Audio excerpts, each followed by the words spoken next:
Hi my dears, welcome to Sundaravi Lifestyles. ரொம்ப நாளைக்கு அப்புறம் வீடியோ இன்னைக்கு தான் லாங் வீடியோ எடுக்க முடிஞ்சது. அதனால சரின்னு சொல்லிட்டு இன்னைக்கு வீடியோ எடுத்திருக்கேன். அது போக இன்னைக்கு வந்து உமன்ஸ் டே அன்னைக்கு எடுத்திருந்த வீடியோ தான் இது. மார்ச் 8 இன்னொரு ஸ்பெஷலாக இருக்குது. என்னோட ஹஸ்பண்டுக்கு பர்த்டேயும் கூட. இன்றைக்கி டேக்கு என்னென்னலாம் பண்ணியிருந்தேன் அப்படின்னு சொல்லிட்டு உங்கள் கூட ஷேர் பண்ணிக்க போகிறேன். என்னோடய வீடியோஸ் உங்களுக்கு பிடிச்சிருந்துன்னா மறக்காமல் லைக் பண்ணுங்கள், ஷேர் பண்ணுங்கள், கமெண்ட் பண்ணுங்கள் அண்ட் சப்ஸ்கிரைப் பண்ண மறந்துடாதீங்க. சிக்கன் கிரேவி பண்ணலாம் அப்படின்னு சொல்லிட்டு சிக்கனை ஃபஸ்ட்டு வாஷ் பண்ணி க்ளீன் பண்ணி எடுத்து வச்சிடலாம் அப்படின்னு சொல்லிட்டு நல்லா க்ளீன் பண்ணிகிட்டு இருந்தேன். அதுக்கப்புறம் காலையில் பிரேக்ஃபாஸ்ட்டுக்கே சிக்கன் கிரேவி வச்சுட்டோம் அப்படின்னா லஞ்சுக்கும் யூஸ் பண்ணிக்கலாம் அப்படிங்கிறதுனால 2 in 1 செஞ்சிடலாம் அப்படின்னு சொல்லிட்டு காலையிலே சிக்கன் கிரேவிக்கு தான் ஃபஸ்ட்டு ரெடி பண்ணிகிட்டு இருந்தேன். இந்த சாப்பருக்கு இன்றைக்கி தான் வேலை வந்திருக்கு. இந்த மாதிரி நிறைய நான் செய்யும்போது தான் வந்து இந்த சாப்பரையே எடுப்பேன். மற்றபடி நானே கட் பண்ணிவிடுவேன். அப்புறம் சாப்பரில் போட்டு நல்லா பெரிய வெங்காயத்தை நல்லா நைஸாக கட் பண்ணி எடுத்துடுச்சு. இதை வந்து நான் சிக்கன் கிரேவிக்கு தான் யூஸ் பண்ணிக்க போகிறேன். அடுத்து கிரேவிக்கு தக்காளி தான் கட் பண்ணி எடுத்து வச்சுருந்தேன். தக்காளி எல்லாம் கட் பண்ணி எடுத்து வச்சுட்டு அதுக்கப்புறம் வந்து கிரேவிக்கு வந்து ரெடி பண்ணிடலாம் அப்படின்னு சொல்லிட்டு அதுதான் ரெடி பண்ணிகிட்ருந்தேன். இன்றைக்கி லஞ்சுக்கு வீட்டுக்கு என்னோடய நாத்தனார் எங்கள் மாமியார்லாம் வராங்க அப்படிங்கிறதுனால கொஞ்சம் எக்ஸ்ட்ராவே தான் செய்கிற மாதிரி இருந்துச்சு. பர்த்டேக்கு நாங்கள் பெருசாக எங்கேயுமே போகல. பக்கத்தில் இருக்கிற கோயிலுக்கு போயிட்டு வந்துட்டு அதுக்கப்புறம் வந்து வீட்டில் ஒர்க்கெல்லாம் இருந்துச்சு. சரி எல்லோரும் வராங்களே அப்படிங்கிறதுனால சமைக்க ரெடி பண்ணிடலாம் காலையிலே அப்படின்னு சொல்லிட்டு காலையிலே ரெடி பண்ணியாச்சு. இந்த மாதிரி நிறையா சமைக்கிறோம் அப்படிங்கும்போது முதல் நாளே நம்ம முடிஞ்ச அளவுக்கு எல்லாத்தையும் ரெடி பண்ணி வச்சுக்கிட்டோம் அப்படின்னா காலையில் எழுந்திரிச்சு கொஞ்சம் ஈஸியாகவே இருக்குது. இது நான் இப்போ தான் ஃபாலோ பண்ணிகிட்ருக்கேன். முன்னாடிலாம் நான் இந்த மாதிரி பண்ண மாட்டேன். யாராவது வராங்க அப்படின்னு சொன்னாங்கன்னா நான் அன்றைக்கு காலையில் தான் எழுந்திரிச்சு எல்லாத்தையுமே செய்வேன். அப்போ ரொம்ப கஷ்டமாக இருக்கும் எல்லாமே செய்கிறதுக்கு. முதல் நாளே நான் ரெடி பண்ணி வச்சுக்கிட்டதுனால இன்றைக்கி ரொம்ப சீக்கிரமாகவே வேலை முடிஞ்ச மாதிரி இருந்துச்சு எனக்கு எல்லாமே. இதுக்கு தேவையான வெங்காயம் எல்லாத்தையுமே முதல் நாளே உரிச்சு வச்சாச்சு. இஞ்சி பூண்டு பேஸ்ட்டு ரெடி பண்ணி வச்சுருந்தேன். எல்லாமே ரெடி பண்ணி வச்சிருந்ததுனால காலையில் எழுந்திரிச்சு எல்லாமே செய்யறதுக்கு ரொம்ப ஈஸியாக இருந்துச்சு. சிக்கன் கிரேவிக்கு தான் ரெடி பண்ணியிருந்தேன். காலையில் பிரேக்ஃபாஸ்ட்டுக்கே சிக்கன் கிரேவிங்கிறதுனால சரின்னு சொல்லிட்டு அதை ஃபஸ்ட்டு ரெடி பண்ணி எடுத்து வச்சுட்டு அதுக்கப்புறம் மட்டன் இருக்குது அதெல்லாம் அப்புறம் வாஷ் பண்ணிக்கலாம் அப்படின்ட்டு விட்டுட்டேன். காலையில் பெருசாக எதுவும் மெனு கிடையாது. காலையில் இட்லி வச்சுட்டு பிரேக்ஃபாஸ்ட்டுக்கு வந்து சிக்கன் கிரேவி மட்டும் வச்சு அப்படியே சாப்பிட்டாச்சு. அதுக்கப்புறம் லஞ்சுக்கு தான் இன்றைக்கி வந்து ஸ்பெஷலான மெனு இருக்குது. எல்லா வருஷமும் கேக் வாங்கி கட் பண்ணுறது வழக்கமாக தான் இருந்துச்சு. இந்த வருஷம் சரி வேண்டாம் அப்படின்னு சொல்லிட்டு டிசைட் பண்ணியாச்சு. கேக் வந்து ஏன்னு தெரியல இந்த வருஷம் வேணான்னு தோணுச்சு, அதனால் வாங்கலை. அதே மாதிரி கிஃப்டெல்லாம் எதுவும் பெருசாக பண்ணிக்க மாட்டோம். ட்ரெஸ்ஸு மட்டும் எடுத்துக்குவோம். அதுவுமே இந்த வருஷம் வந்து பொங்கலுக்கு எடுத்ததே ஒரு ஷர்ட் இருந்ததுனால அதையே அப்படியே யூஸ் பண்ணியாச்சு. ஏதாவது தேவைப்படுது அப்படின்னா அந்த டைமில் வாங்கிக்கிட்டால் கொஞ்சம் யூஸ்ஃபுல்லாக இருக்குமே அப்படின்னு சொல்லிட்டு தான் நாங்கள் அந்த டைமில் வாங்கிக்கலாம் அப்படின்னு சொல்லிட்டு விட்டாச்சு. இப்போ எதுவும் தேவைப்படலை அப்படிங்கிறதுனால வேறு எதுவும் வாங்குற மாதிரி இல்லை. சிக்கன் கிரேவிக்கு கொஞ்சம் திக்னஸாக இருந்தால் நல்லாயிருக்கும் அப்படிங்கிறதுனால கொஞ்சம் பேஸ்ட்லாம் அரைச்சி ஊற்றி தான் வந்து வேக வச்சுருந்தேன். என்னோடய அடுப்பு 2 பர்னர் தான். அதனால் அதில் வந்து எல்லா ஐட்டமும் சட்டுன்னு செய்ய முடியாது, ரொம்ப லேட் ஆகிடும் அப்படிங்கிறதுனால இண்டக்ஷன் அடுப்பில் தான் முட்டை வேக வச்சுருந்தேன். இதில் ஒரு 5 நிமிஷத்துலேருந்து 6 நிமிஷம் வச்சோம் அப்படின்னா சீக்கிரம் வெந்துடும். அதனால் சரின்னு சொல்லிட்டு இண்டக்ஷன் அடுப்புலேயே வச்சுட்டு அதுக்கப்புறம் சிக்கன் கிரேவிக்கு தான் ரெடி பண்ண ஆரம்பிச்சிட்டேன். சிக்கன் வந்து நல்லாவே சின்ன சின்னதாக கட் பண்ணியிருந்தாங்க. அதில் வந்து கொஞ்சமாக சிக்கன் 65க்கு எடுத்து வச்சுட்டு அதுக்கப்புறம் மீதி எல்லாமே சிக்கன் கிரேவிக்கு தான் எடுத்து போட்டிருந்தேன். எப்போவுமே சிக்கன் வாங்கிட்டு வந்தாங்கன்னா ரொம்ப பெரிய பெரிய பீஸாக இருக்கும். இன்றைக்கி எல்லாமே ரொம்ப சின்ன சின்னதாக கட் பண்ணி தகுந்த மாதிரி வாங்கிட்டு வந்தாங்க. கொஞ்சம் 65க்கு எடுத்து வச்சுட்டு அப்புறம் சிக்கன் கிரேவிக்கே மீதி எடுத்துக்கிட்டாச்சு. இதில் வேறு எந்த மசாலாவுமே போடல. வெறும் மிளகாய் தூளும் அதுக்கப்புறம் மஞ்சத்தூள் மட்டும்தான் போட்டிருக்கேன். கொஞ்சமாக வந்து சிக்கன் மசாலா போட்டிருக்கேன். அவ்வளோதான். வந்து சிக்கன் கிரேவி ரொம்ப சூப்பராக இருந்துச்சு. சிக்கனை நல்லா கலந்து விட்டுட்டு இதுக்கு மேலே நான் எதுவுமே ஆட் பண்ண போகிறதில்ல. கொஞ்சமாக கலந்து விட்டுட்டு அதுக்கப்புறம் நல்லா தண்ணி ஊற்றிட்டு அப்புறம் வந்து கொதிக்க விட வேண்டியது தான்.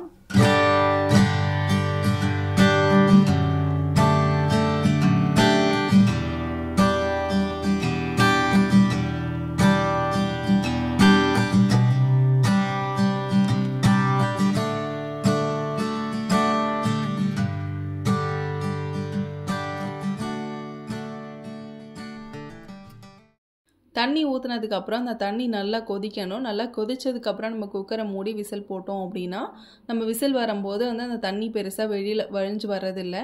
அதை ஃபாலோ பண்ணி பாருங்கள். குக்கரை மூடி ஒரு 4 விசில் தான் விட்டேன். நல்லாவே சூப்பராக கறி வெந்திருந்துச்சு. அதனால் சரின்னு சொல்லிட்டு இறக்கி வச்சாச்சு. காலையில் பிரேக்ஃபாஸ்ட்டுக்கு கிரேவி வச்சு சாப்பிட்டாச்சு. அதுக்கப்புறம் வந்து லஞ்சுக்கான வேலை தான் ரெடி ஆகிட்டு இருந்தது. சிக்கன் 65க்கு மேரினேட் பண்ணி எடுத்து வச்சிடலாம் அப்படின்னு சொல்லிட்டு அதுக்கு தான் ரெடி பண்ணிகிட்டு இருந்தேன். ஒரு எக்கு போட்டு செஞ்சோம் அப்படின்னா சிக்கன் 65 வந்து நல்லா சாஃப்டாக இருக்கும். அதனால் அதில் கொஞ்சமாக வந்து ஒரு எக்கு மட்டும் ஆட் பண்ணிவிட்டு 2 ஸ்பூன் அளவுக்கு வந்து மிளகாய்த்தூள், தனி மிளகாய்த்தூள் ஆட் பண்ணியிருந்தேன்.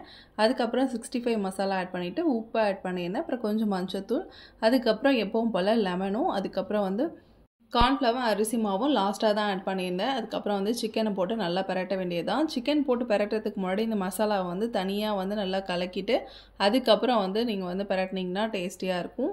இது கூட 2 ஸ்பூன் தயிர் மட்டும் ஆட் பண்ணியிருந்தேன், மறந்துட்டேன். நம்ம எக்கு போட்டு பண்ணும்போது அந்த சிக்கன் வந்து நல்லா சாஃப்டாக இருக்கும். அதே மாதிரி தயிர் போட்டு பண்ணாலும் சாஃப்டாக தான் இருக்கும். எக்கோட டேஸ்ட் பிடிச்சிருந்துச்சு அப்படின்னா மறக்காமல் ஒரு எக்கை ஆட் பண்ணி பாருங்கள். நல்லாவே சூப்பராக இருக்கும் அதோட டேஸ்ட்டு. ரொம்ப நேரம் சாஃப்டாகவும் இருக்கும். சிக்கன் எல்லாம் போட்டு மேரினேட் பண்ணிவிட்டு அதுக்கப்புறம் வந்து நான் வந்து வெளியிலே தான் வச்சுருந்தேன். நிறைய பேர் ஃப்ரிட்ஜில் வைப்பாங்க. எனக்கு அந்த அளவுக்கு ஃப்ரிட்ஜில் வச்சு எடுத்தோம் அப்படின்னா சிக்கன் ஃப்ரை பண்ணும்போது அடியில் போய் பாத்திரத்தில் ஒட்டுற மாதிரி ஃபீல் ஆகும். அதனால வந்து நான் அந்த மாதிரி பண்ணலை. எனக்கு அது பிடிக்கவும் இல்லை. சரின்னு சொல்லிவிட்டு நான் இதை பண்ணிவிட்டு அதுக்கு மேலே கொஞ்சமாக மட்டும் எண்ணெய் விட்டுக்குவேன். எண்ணெய் விட்டுட்டோம் அப்படின்னா அந்த அளவுக்கு ஒட்டாது. அதனால் நான் வெளியிலே தான் வச்சு சிக்கன் வந்து ஃப்ரை பண்ணுவேன். சிக்கனை போட்டு பிசையும் போது கொஞ்சம் நல்லா அழுத்தி பிசையுங்க. அப்போ தான் வந்து மசாலாலாம் சிக்கனுக்குள்ளே இறங்கி சிக்கன் வந்து ஃப்ரை பண்ணிவிட்டு சாப்பிடும்போது டேஸ்ட்டு சூப்பராக இருக்கும். நான் லாஸ்ட்டாக தான் கார்ன்ஃப்ளவர் மாவும் அரிசி மாவும் போடலான் இருக்கேன். அதனால் இந்த ஸ்டேஜ்லேயே நான் கொஞ்சம் மூடி வச்சுருவேன். இதில் ஒரு தண்ணி விடும். அதில் அப்போ வந்து நான் கார்ன்ஃப்ளவரும் அரிசி மாவும் போட்டு பிசைஞ்சு எடுத்து வச்சுக்குவேன். இதுக்கப்புறம் மட்டன் வேக வச்சு எடுத்து வைக்க வேண்டியது தான். ஃபஸ்ட்டு மட்டன் வேக வச்சு எடுத்து வச்சுட்டோம் அப்படின்னா நம்ம பிரியாணி பண்ணும்போது அப்படியே ஆட் பண்ணிக்கலாம். கொஞ்சம் ஈஸியாக இருக்கும். நான் இன்றைக்கி தம் மெத்தடில் தான் ஆட் பண்ணுறேங்கிறதுனால முதலே வந்து மட்டனை வேக வச்சு எடுத்து வச்சுக்கலான்னு ரெடி பண்ணிகிட்டு இருந்தேன். மட்டனை வேக வைக்கிறதுக்கு அதுக்கு தேவையான மஞ்சத்தூள், அப்புறம் இஞ்சி பூண்டு பேஸ்ட்டு, அதுக்கப்புறம் பச்சை மிளகாய், தக்காளி இதெல்லாம் போட்டுட்டு அப்புறம் வந்து வேக வச்சிடலாம் அப்படின்னு சொல்லிட்டு தேவையான அளவு தண்ணி ஊற்றி நல்லா வந்து ஒரு 10லேருந்து 15 விசில் விட்டு எடுத்துக்கிட்டேன். அப்போ தான் வந்து மட்டன் நல்லா சாஃப்டாக வெந்து வரும் அப்படிங்கிறதுனால.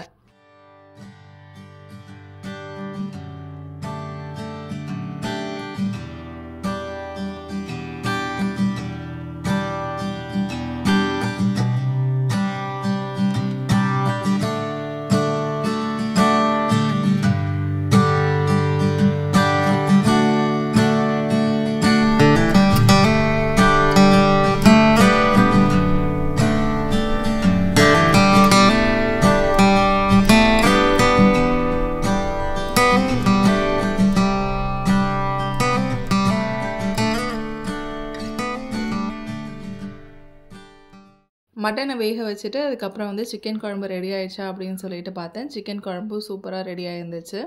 குக்கர் ஃபுல்லாக கிரேவி இருந்ததுனால வந்து சீக்கிரமாகவே வெந்துருச்சு. ஒரு 4 விசில் தான் விட்டேன். நல்லாவே சூப்பராக வெந்துருச்சு. அதுக்கப்புறம் வந்து காலையில் பிரேக்ஃபாஸ்ட்டுக்கு கொஞ்சமாக எடுத்து வச்சுட்டு அதுக்கப்புறம் லஞ்சுக்கு தான் மீதி எடுத்து வச்சிருந்தேன். பிரேக்ஃபாஸ்ட்டுக்கு கொஞ்சம் கிரேவி தண்ணியாக இருந்த மாதிரி இருந்துச்சு. சரின்னு சொல்லிவிட்டு அப்படியே வச்சு சாப்பிட்டாச்சு. ஆனால் லஞ்சுக்கு பண்ணும்போது கொஞ்சம் இப்படி இருந்தால் நல்லா இருக்காது அப்படிங்கிறதுனால அதுக்கப்புறமா இதை கொஞ்சம் தனியாக வந்து சுண்டை மட்டும் விட்டுருந்தேன். அப்போ தான் வந்து சூப்பராக இருக்கும் பிரியாணிக்கு தொட்டுட்டு சாப்பிட்றதுக்கு அப்படின்னு சொல்லிட்டு விட்டாச்சு. கிரேவியில் ஃபைனலாக வந்து கொத்தமல்லி தழை தூவி எடுத்து வச்சாச்சு. அதுக்கப்புறம் பிரியாணிக்கு வந்து இன்றைக்கி பாஸ்மதி ரைஸ் தான் எடுத்திருந்தேன். ஒரு 4 டம்ளர் வாக்கு எடுத்திருந்தேன் நான்.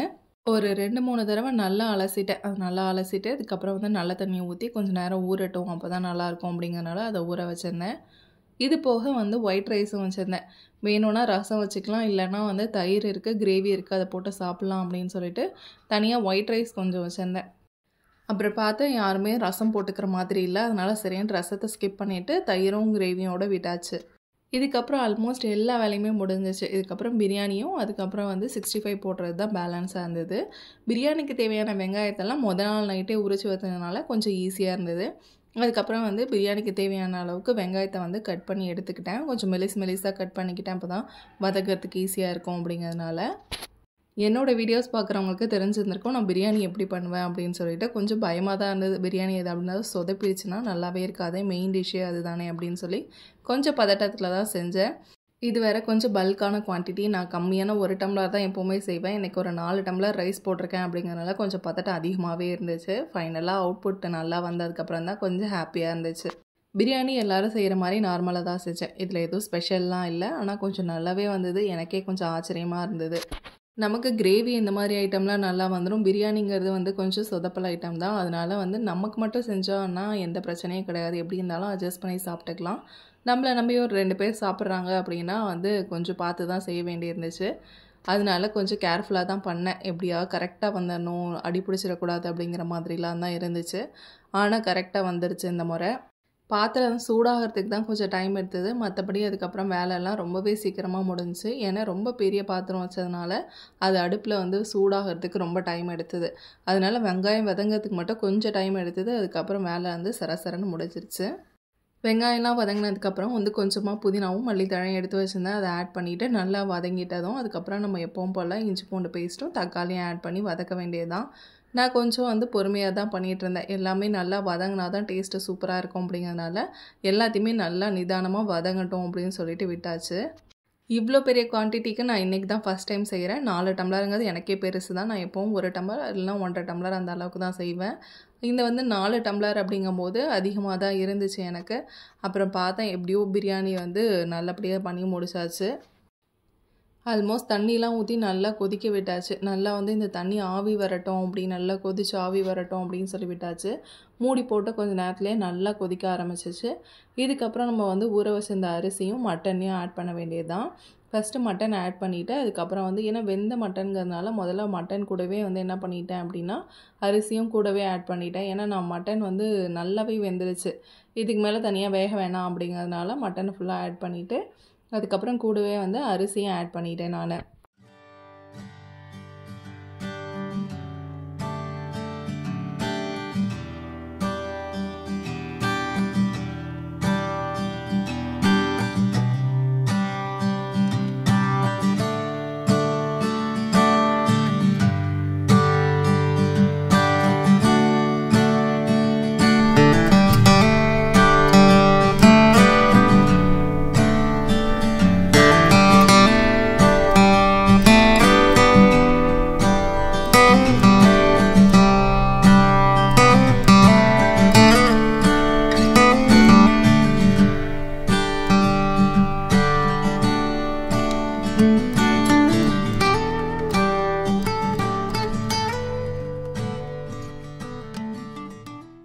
அரிசியெல்லாம் போட்டதுக்கப்புறம் நல்லா கலந்து விட்டுட்டு அதுக்கப்புறம் வந்து அரிசி உடையாத அளவுக்கு கலந்து விட்டுட்டு அதுக்கப்புறம் வந்து ஆனியன் ரைத்தாக்கு ரெடி பண்ணிடலாம் அப்படின்னு சொல்லிட்டு இதை மூடி வச்சுட்டு அடுத்து ஆனியன் ரைத்தாக்கு தான் வெங்காயம்லாம் ரெடி பண்ணியிருந்தேன்.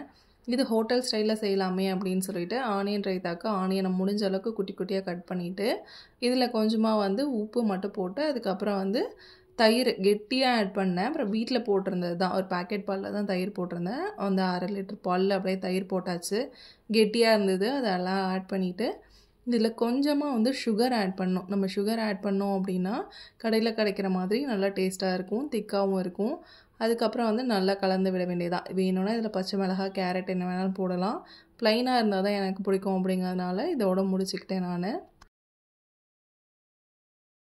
பிரியாணி பாத்திரத்தை ஓப்பன் பண்ணி பார்த்தா தண்ணி எல்லாம் உறிஞ்சு ஓரளவுக்கு ரைஸும் தண்ணியும் சமமாக வந்துருச்சு. இதுக்கு மேலே வந்து தம் போட்டுடலாம் அப்படின்னு சொல்லிட்டு தான் எல்லாத்தையும் மறுபடியும் ஒரு வாட்டி கிளறி விட்டுட்டு டேஸ்ட் எல்லாம் கரெக்டாக இருக்கான்னு பார்த்துட்டு அதுக்கப்புறம் வந்து தம் போட ஆரம்பிச்சிட்டேன். ஃபைனலாக இதில் வந்து நான் கொஞ்சமாக நெய் ஆட் பண்ணியிருந்தேன். இதில் காமிச்சேன்னா என்னன்னு எனக்கு தெரியல. ஆனால் நெய் மட்டும் கடைசியாக ஆட் பண்ணியிருந்தேன்.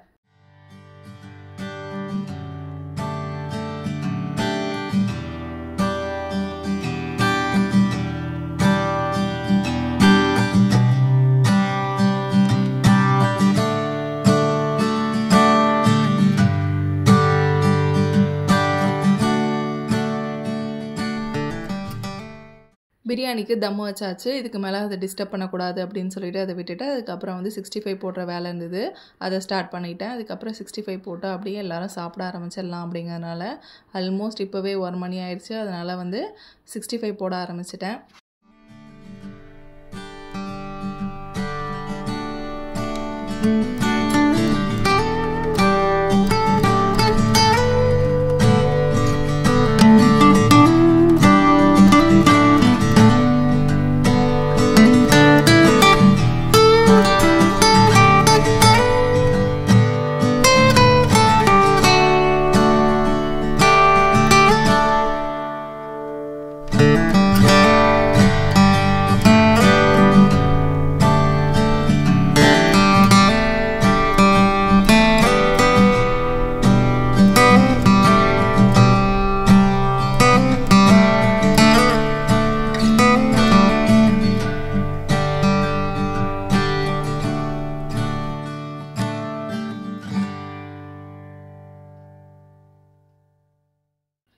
ஃபைனலாக நம்மளோட 65 போட்டு எடுத்தாச்சு. ரொம்பவே சூப்பராக ரெடி ஆகிடுச்சு. இது வந்து உள்ளே நல்லா சாஃப்டாக இருந்துச்சு. எக்கு போட்டிருக்கிறதுனால மேலே லேயரும் நல்லா கிறிஸ்பாக இருந்துச்சு.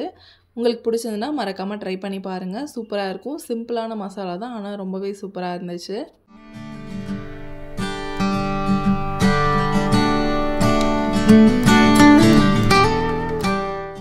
அவ்வளோதான் 65 போட்டு எடுத்தாச்சு. அதுக்கப்புறம் பிரியாணியும் தம்மில் போட்டிருந்தேன், அதை எடுத்தாச்சு.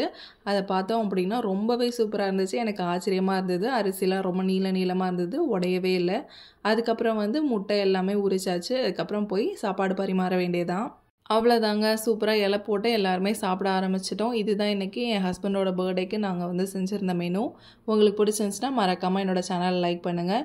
இந்த மாதிரி நேரங்களில் தான் நம்மளால் எவ்வளோ செய்ய முடியுது அப்படிங்கிறதே நமக்கே தெரியுது. சாப்பாடு சாப்பிட்டுட்டு எல்லாருமே நல்லா இருக்குன்னு சொன்னாங்க. அதுவே நமக்கு ஒரு அப்ரிஷியேஷன் தான். இந்த வீடியோ பிடிச்சிருந்துச்சுன்னா மறக்காமல் என்னோடய சேனலை ஃபாலோ பண்ணிக்கோங்க. தேங்க்ஸ் ஃபார் வாட்சிங்.